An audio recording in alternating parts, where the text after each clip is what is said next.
Malas nitong naganap na ABS-CBN Christmas Special 2023 sa Araneta Coliseum. Sinayaw ni Catherine ang sikat na water dance ni Tyla.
Maraming netizens ang namangha at sinasabing nakamit na niya ang freedom. Dahil dati ay hindi naman niya ito nagagawa noong sila pa ni Daniel Padilla.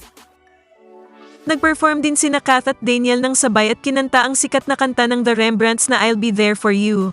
Mother warned you there'd be days like these, but she didn't tell you when the world was brought you down to your knees. That I'll be there for you.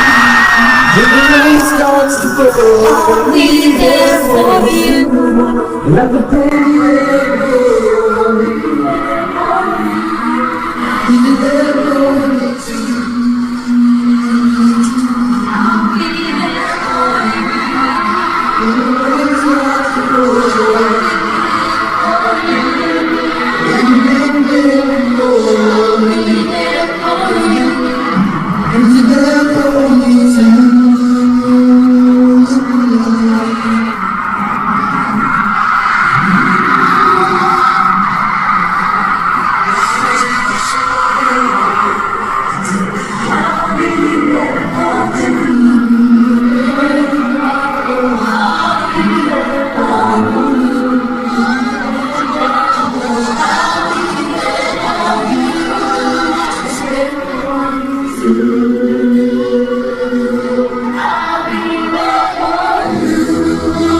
Ito ang unang public appearance ng Kathniel na magkasama matapos nilang i-anunsyo ang kanilang breakup.